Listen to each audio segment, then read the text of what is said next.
Hi friends, வணக்கம் and welcome to RK news Tamil Nadu channel. சற்று முன் வெளியான முக்கிய செய்தி. இபிஎஃப்ஐ என்பிஎஸ்க்கு மாற்ற முடியுமா? அதற்கான நடைமுறை என்ன?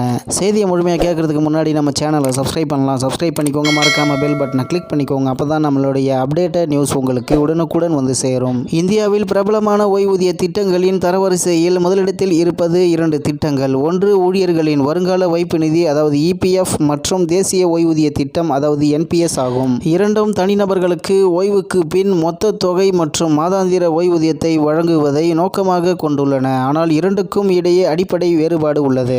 இபிஎஃப் என்பது வட்டி விகித அடிப்படையிலான உத்தரவாத வருவாய் திட்டமாகும். என்பிஎஸ் என்பது சந்தை இணைக்கப்பட்ட முதலீட்டு திட்டமாகும். இதில் முதலீட்டு திட்டங்களையும் மேலாளரையும் அவர்களின் அணுகுமுறையின் அடிப்படையில் தேர்ந்தெடுக்கலாம். என்பிஎஸ் சந்தையுடன் இணைக்கப்பட்டிருப்பதால் அது இபிஎஃப்ஐ விட நீண்ட காலத்திற்கு சிறந்த வருமானத்தை அளிக்கும் வாய்ப்புகள் உள்ளன. நிலையான வருமானத்தை, அதாவது இபிஎஃப்ஐ விட சந்தையுடன் இணைக்கப்பட்ட வருமானத்தை என்பிஎஸ் விரும்பும் சிலர் தங்கள் இபிஎஃப் தொகையை என்பிஎஸ்க்கு மாற்ற விரும்பலாம். ஆனால் அவர்களால் அதை செய்ய முடியுமா என்பதுதான் கேள்வி. இபிஎஃப் மற்றும் என்பிஎஸ் என்றால் என்ன? இபிஎஃப் என்பது ஊழியர்களின் வருங்கால வைப்பு நிதி அமைப்பால் இபிஎஃப்ஓ நடத்தப்படுகிறது. இது ஒரு ஊழியரின் இபிஎஃப் பங்களிப்புக்கு 8.25% வருடாந்திர கூட்டு வட்டியை வழங்குகிறது. ஒரு ஊழியர் தனது அடிப்படை சம்பளம் மற்றும் அகவிலைப்படியில், அதாவது டிஏ, அதிகபட்சமாக 12% வரை பங்களிக்க முடியும். ஒரு நிதியாண்டில் 1.50 லட்சம் வரையிலான இபிஎஃப் வைப்புகளுக்கு ஒரு நிதியாண்டில் வரி விலக்கு உண்டு. சம்பாதித்த வட்டி மற்றும் திரும்ப பெறுவதும் வரி விலக்கு. என்பிஎஸ் என்பது 18 வயது முதல் 70 வயது வரை உள்ள எந்த ஒரு இந்திய குடிமகனும் பாயிண்ட் ஆஃப் பிரசன்ஸ், அதாவது சர்வீஸ்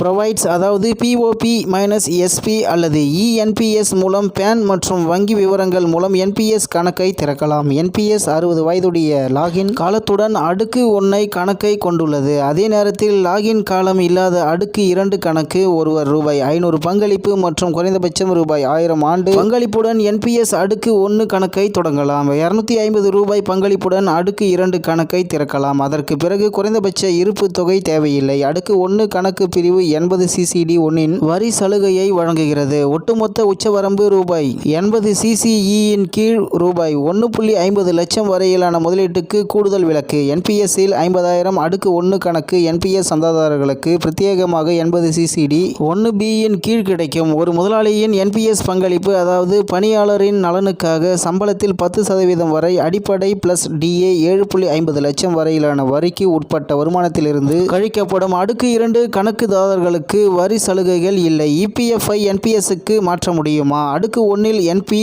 கணக்கில் உள்ள ஒருவர் இபிஎஃப்ஐ என்பிஎஸ்க்கு மாற்றலாம். அதற்கு பணி அமர்த்துபவர்களிடம் பரிமாற்ற கோரிக்கை படிவத்தை சமர்ப்பிக்க வேண்டும். பதிவேற்றம் செய்யும் போது பிஎஃப் அல்லது மேற்பார்வை நிதியிலிருந்து பரிமாற்றம் பற்றி முதலாளி குறிப்பிடுகிறார். ஒரு தனியார் பணியாளர்களுக்கு காசோலை அல்லது டிடி, பின்னர் point of presence collection account, NPS trust, சந்தாதாரர் பெயர், BRAN ஆகியவற்றிற்கு ஆதரவாக வழங்கப்படுகிறது. அரசு ஊழியர்களுக்கு மறுபுறம் அங்கீகரிக்கப்பட்ட பிஎஃப் அல்லது மேற்பார்வை நிதியானது நோடல் அலுவலக பெயர் அல்லது பணி அமர்த்துபவர் பெயர், நிரந்தர ஓய்வூதிய கணக்கு எண், அதாவது BRANக்கு ஆதரவாக காசோலை அல்லது டிடியை வழங்கும் என்பது குறிப்பிடத்தக்கது. இத்துடன் இன்றைய முக்கிய செய்தி நிறைவு பெறுகிறது. மேலும் இது போன்ற செய்திகளை உடனுக்குடன் தெரிந்து கொள்ள ஆர்கே நியூஸ் தமிழ்நாடு சேனலுடன் இணைந்திருங்கள். நன்றி, வணக்கம்.